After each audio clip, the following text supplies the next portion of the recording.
Hello and welcome to the Modern Embedded Systems Programming course. My name is Miro Samek, and in this fifth lesson on state machines, I'd like to show you the state machine implementation in C that I consider optimal according to the criteria that I'll enumerate. In the process, you will see how to build a reusable event processor to include this optimal state machine implementation strategy directly in the microCAO active object framework that you've been building in this segment of lessons.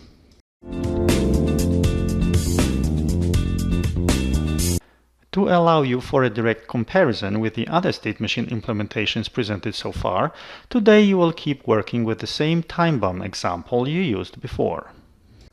So let's start with copying the previous Lesson 38 directory and rename it to Lesson 39.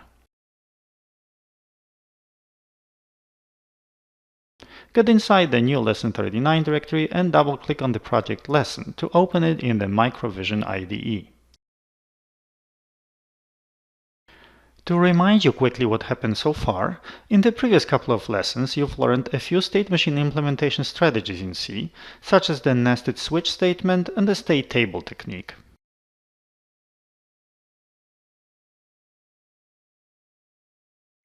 All of them had drawbacks, but they also had some promising features. So today you'll explore the ways to mix and match the nice properties while getting rid of the drawbacks. But before all that, to arrive at an optimal solution, it often pays off to start with first imagining what that ideal should look like, and then to work backwards to the implementation in a programming language, like C in this case. So let's imagine that you are inventing a domain-specific language, DSL, not so much to implement state machines, but to specify them. Such a DSL would then be a textual representation of the state machine diagrams. At this point, please don't even think of the C syntax. Let's just try to specify your time-bomb state machine in the most clear and succinct way you can think of. Well, in the state diagram, the most prominent elements you can see are states. So let's start with that. The first state is wait for button. So here is the simplest possible way you can specify it as text. This state has an entry action that you can specify as the word entry followed by the actions, which you can simply copy over from the existing implementation in C.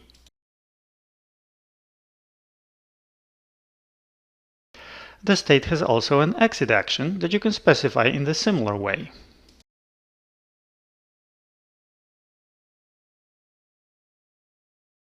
Finally, the state has a transition triggered by the button pressed event.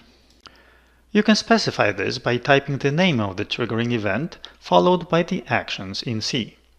The state table implementation explicitly assigns the state variable with the enumerated constant for that state. But this is neither the most concise nor it is consistent with your state names.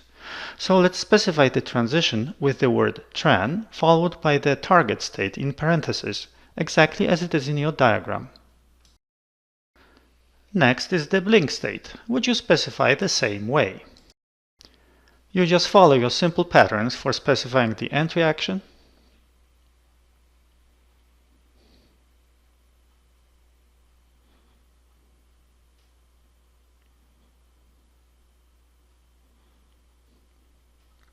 the exit action,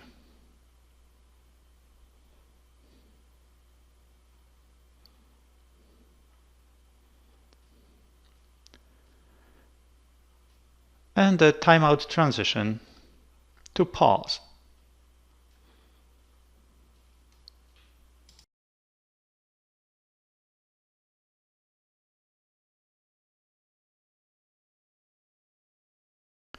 The pause state has only entry action and no exit.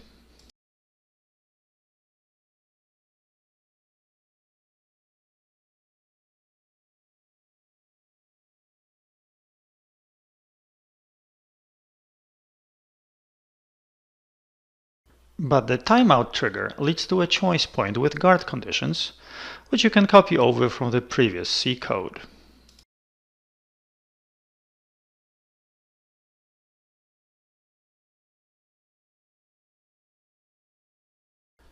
Here you only need to change the transition specifications.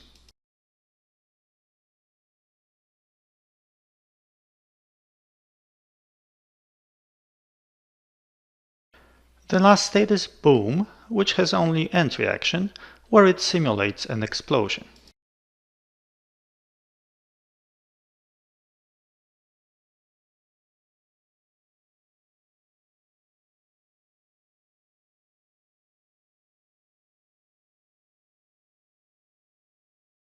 So this would be the specification of the time-bomb state machine, except that you still need to add the topmost initial transition. Here you can reuse the generic state specification because you can think of the initial transition as originating from the special initial pseudostate, the black dot.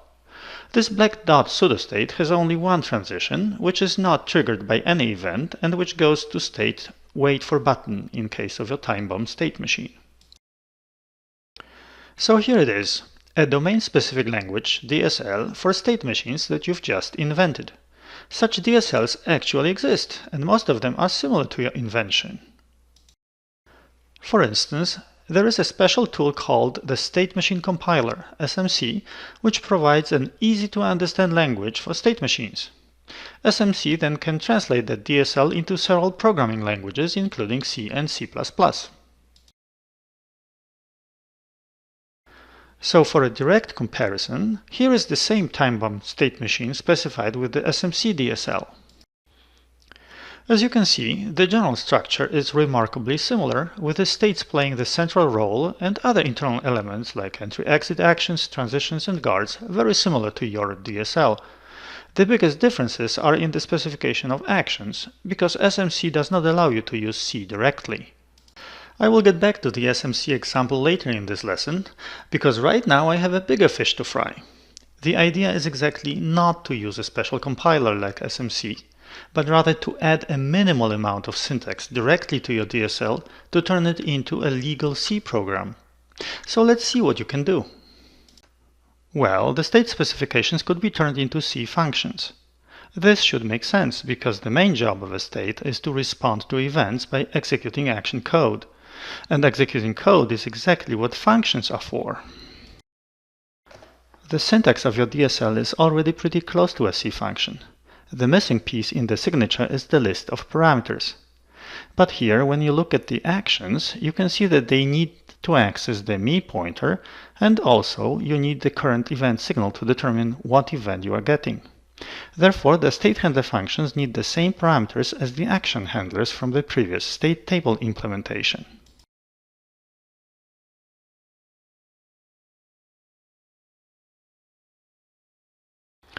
But now the presence of the me pointer indicates that the state handlers are not just any functions. Rather, they are member functions of the time-bomb class, just like the action handlers were before. The coding convention for member functions in C, which I introduced in the segment of lessons 29 through 32 about object-oriented programming, requires to add the class name prefix to all the member functions. So let's just do that. Please note that you need to add the prefix also to the target states of transitions. And finally, to finish off the signature, the word state now corresponds to the return value from the state handler function. This could be the same status information used before for the action handlers as to what happened inside the handler. So let's rename status to state, so that the specification for a state reads exactly as you originally designed. Alright, so now you need to adjust the syntax inside your state handler functions.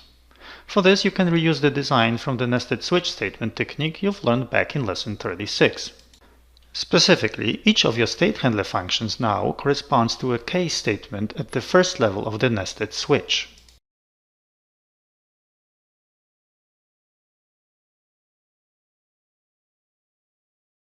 The second level of the switch, based on the event signal, corresponds then to the inside of each state. This inside structure is exactly what you need now, so you can just copy it over.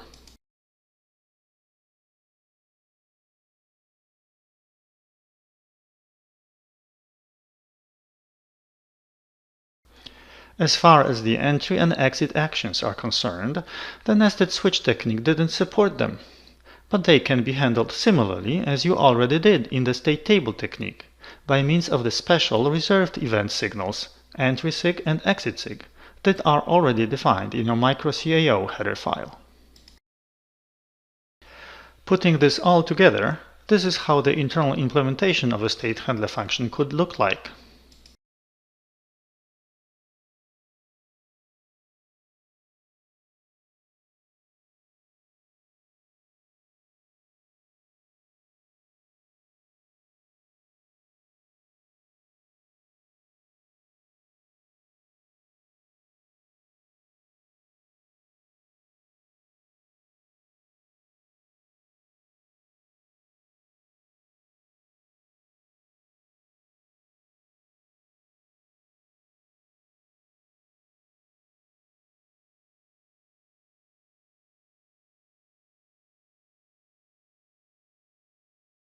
But according to the signature, the state handler function needs to return the status information. For example, after handling an entry or exit action, you should return the handled status. But having multiple returns from a function is against some popular embedded coding standards, such as MISRA-C. So to avoid violating such rules, you can declare an automatic variable status, which you will then set in every case statement and return at the end of the function. Here you need to be careful not to forget to return the ignored status when an event is not handled. You can do this either by initializing the status variable or by providing the default case.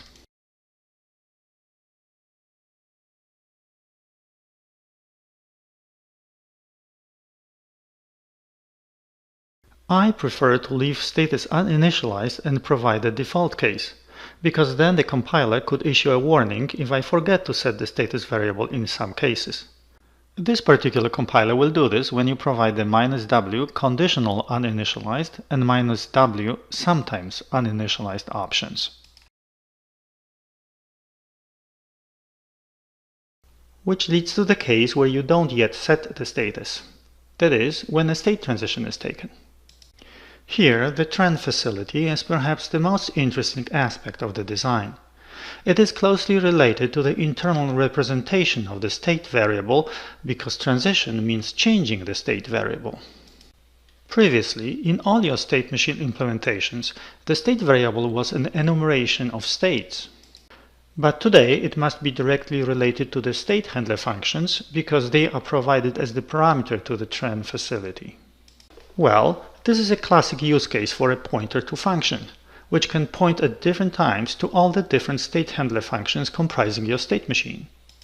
So in your C code, you need to typedef the state handler as a pointer to function which has the signature of your state handler function.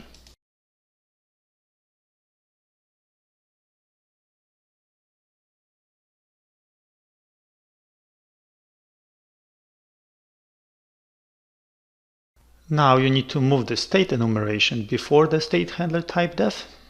And you also need to move around the typedefs for Timebomb so that they appear in the right order.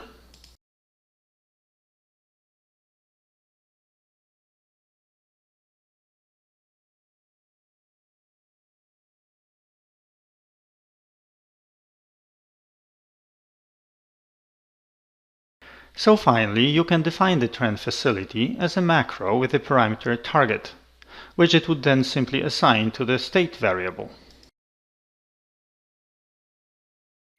But it would be also nice if the macro could take on the value trend status, so that you can directly assign this to the status variable, like so. This is possible by means of the C language comma operator, which evaluates expressions from left to right and takes on the value of the last expression.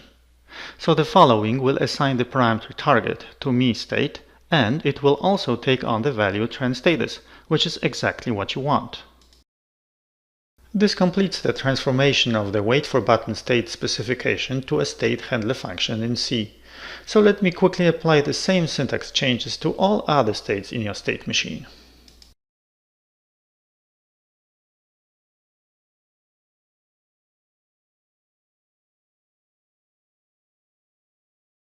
In the special initial pseudostate, you can simply return the trend status. The last problem is that the trend macro references the state handler functions that are often not yet known to the compiler because they are defined later. You can easily fix this by providing the prototypes of all the state handlers right after the Timebomb struct. This list of all state handler functions roughly corresponds to the previous enumeration of all states. So now you can delete the previous state table-based code. But before you do, just know that your implementation based on state handlers falls in the sweet spot between the action handlers that are too fine in granularity and the monolithic nested switch implementation. You also no longer need the problematic state table, which was often sparse and thus wasteful, and discouraged developers from adding new states or new events. The state handlers are much more maintainable. But their greatest advantage lies in readability, because now the state handlers directly represent the main components of a state machine, the states. Inside those states, you can very easily recognize other state machine elements such as entry, exit actions, state transitions, and guard conditions.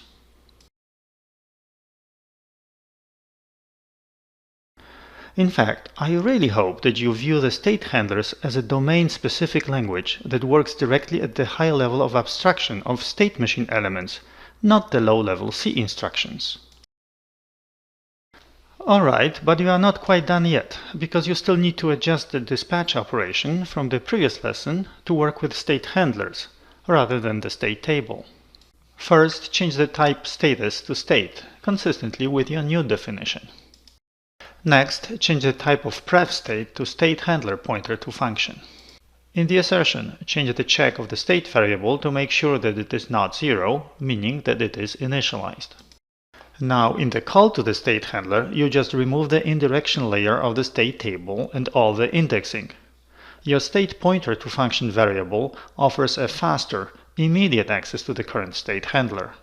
When the state handler reports that the transition has been taken, you again adjust the assertion to make sure that the new state is valid, and you again remove the indirection layer of the state table in the calls to the state handlers to process the exit of the previous state and entry to the new state.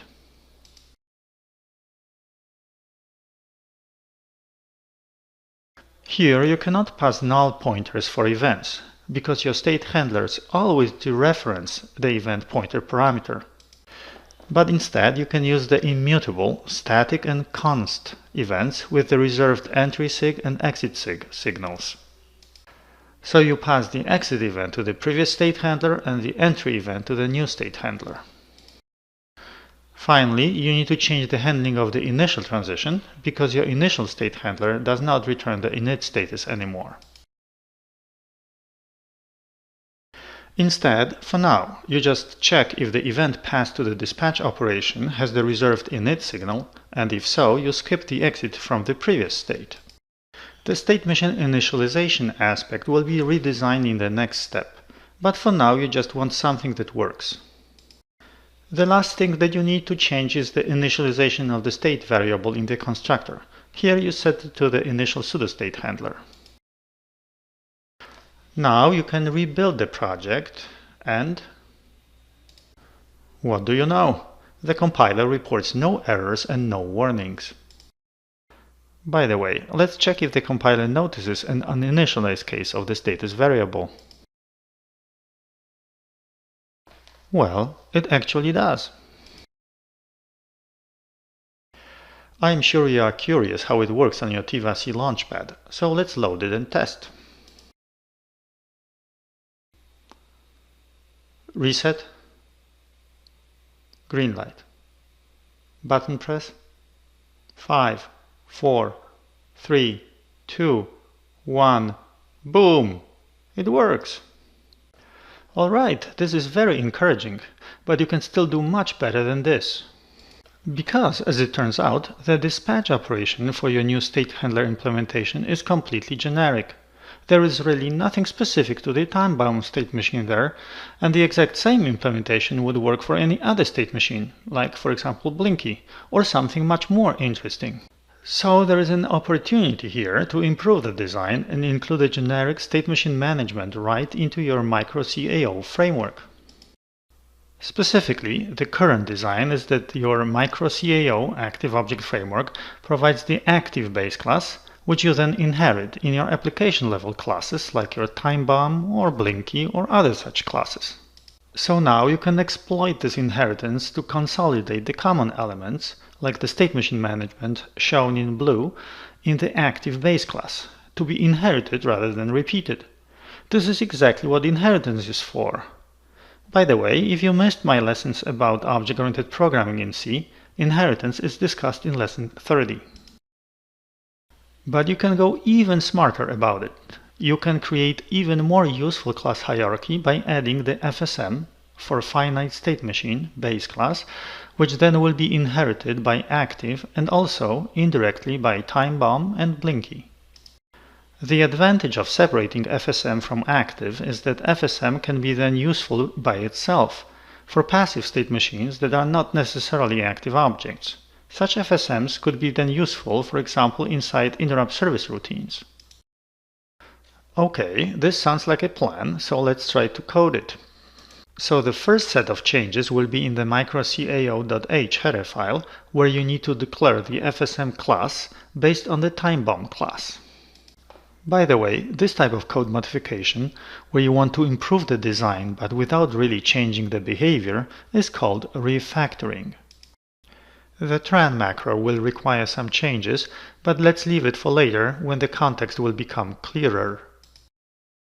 Inside the FSM base class, all you really need is the state variable typed as the state handler pointer to function. As far as the member functions of the FSM class are concerned, the constructor will take the initial state handler in the specific subclass, such as Timebomb initial. The init operation will execute the initial transition and also an entry action to the first state. The dispatch operation will handle all subsequent events. Now you need to adjust the active class to inherit FSM.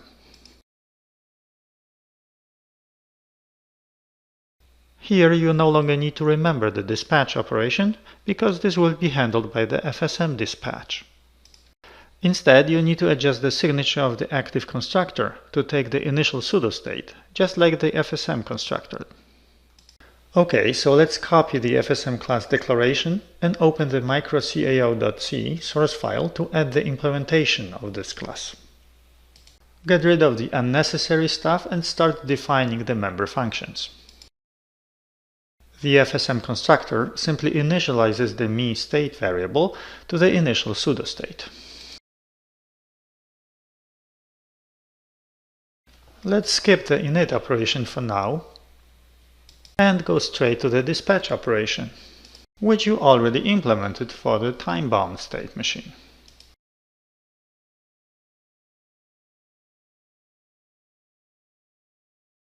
The only change here is getting rid of the check for the initial transition, because this has been redesigned and is now handled in the init operation.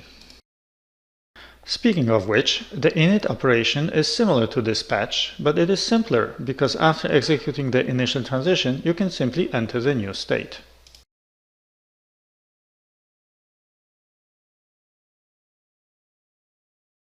But to enter a state, you need the immutable, static and const, entry EVT, which is local to the dispatch operation.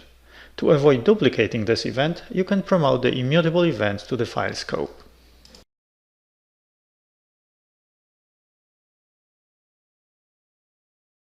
Now you need to adjust the active class constructor, because active now inherits FSM, so the active constructor must call the FSM's constructor.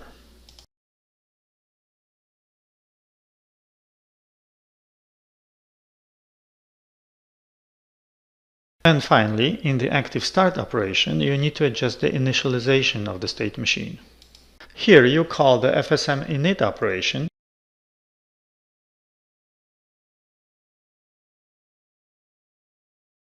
whereas you can pass a null event pointer, because initial transition is not triggered by an event, and this parameter is passed to the initial pseudostate handler only to conform with the state handler signature. The previous generic dispatch via a point-to function becomes now the specific FSM dispatch. The framework update is now finished, so let's check whether the file microcao.c compiles. Alright, so let's move on to the Timebomb implementation, which needs a few tweaks due to the framework refactoring that you just did. You need to delete the type defs that were moved up to the framework. And you also need to delete the state variable from the Timebomb class, because it is now inherited from the active and indirectly from the FSM superclass. The last change will be to the Timebomb constructor, due to the changed constructor of the active superclass.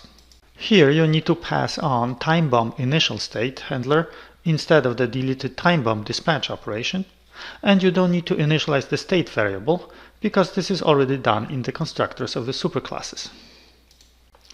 That should be all, so let's try to compile the updated Timebomb implementation. Well, the compiler complains about the tran macro because it cannot find the member state in the me struct. This is because now state is no longer a direct member of the Timebomb class, but rather it is inherited from the FSM superclass. The remedy is to modify the tran macro to explicitly upcast the me pointer to the FSM superclass. As you remember from the lessons about object-oriented programming, such upcasting is always legal and OOP languages, like C++, perform them automatically. And as you are at it, you also need to cast the target parameter to state handler, because of the slight differences in the parameter list. Specifically, the me pointer of all Timebomb state handlers points to the Timebomb subclass, whereas the state handler pointed to function type expects the me pointer of the FSM type of the superclass. Okay, so after these final tweaks, the whole project builds cleanly. Of course, the first order of business now is to check whether your Timebomb still works. Button press 5, 4, 3, 2, 1, boom! It works! Alright, but as you already have your new state handler implementation in the debugger, I thought that you might be interested in quantifying the execution speed, especially because I claim that this method is optimal. For this, you might use an interesting feature supported by your Tiva C Cortex-M processor, which allows you to measure the number of clock cycles taken by code execution. Specifically, the CPU has a hardware block called DWT, Data Watchpoint and Trace, where there is a cycle counter register. So here is how you can use it. After resetting the CPU, open the microcao.c file and set a breakpoint at FSM dispatch. Your goal will be to time this function. Now, run the code free and press the button. The breakpoint is hit because you are about to dispatch the button press event to your state machine. Open a memory view and point it to the address of the DWT at hex E0001000. The cycle counter is the second word. Click on it and type 0 to clear it. Now step over the FSM dispatch call. The cycle counter register reads now hex df, which is the number of CPU clock cycles it took. This is 226 cycles in decimal. Assuming 40 MHz CPU clock, this is about 5 microseconds. But more meaningful would be the relative comparison to the other state machine implementations. So for example, I performed the same experiment for the same transition with the state table implementation from lesson 38, and it executed in about 206 cycles. This is only 10% better than state handlers, even though state table is generally advertised as the fastest, because it avoids the switch statements. As it turns out, the new state handler method is almost as fast, while being much more readable, maintainable, and significantly smaller in terms of memory, because you don't need the big and sparse state table. The nested switch statement method from lesson 36 performed the fastest, at only 146 cycles, but this version didn't support entry and exit actions, which are both present in the measured transition, so this is not really comparable. I am unfortunately running out of my time budget for this lesson, but I still promise to show you the state machine compiler, SMC, as yet another state machine implementation technique. So let me open the second project, lesson 39 SMC, that will be also included in the download for this lesson. The second project contains fully functional Timebomb for your Tiva-C Launchpad board with SMC. The central piece of the SMC project is the file timebomb.sm, containing the Timebomb state machine specification in the SMC domain-specific language. Frankly, to me, such a DSL makes little sense, because the SMC language is still just textual representation, not really simpler or more expressive than the direct state handler-based implementation in C. I mention it here only because various DSLs and special compilers have been quite popular back in the day, so you should know about this approach. And the Microvision IDE offers you a way to assign the pre-processing tool to such custom files. Here you assign the SMC compiler, which is included in the project. The only requirement is that you have Java installed on your machine. So now when you build the project, the SMC compiler is invoked and it generates the files timebomb_sm.h and .c. These files are included in the project, so you need to refresh them in the editor. So here is the C code generated by the SMC compiler. You can examine it by yourself, but it is obviously much more complex than the state handlers. The SMC code is based on the object-oriented state pattern with several classes, including every state being a separate class. There is also a special context class for managing the state objects. Overall, the state pattern belongs to the category of database strategies, which tend to be complex. In contrast, the state handlers belong to the code-based strategies, which tend to be simpler. This concludes this overview of the various state implementation strategies. Of course, there are many more variants, but they all tend to be combinations of the basic techniques that you've just learned. My clear preference and recommendation is the state handler method, because I consider it the most readable and maintainable with good performance both in memory use and in CPU time. That's why this optimal implementation is now built into your micro-C/AO framework. In the next lesson, I'll move on to the modern hierarchical state machines, which are perhaps the most powerful design tool I've ever used. If you like this channel, please give this video a like and subscribe to stay tuned. You can also visit statemachine.com/video course for the class notes and project file downloads. Finally, all the projects are also available on GitHub in the Quantum Leap's repository Modern Embedded Programming course. Thanks for watching.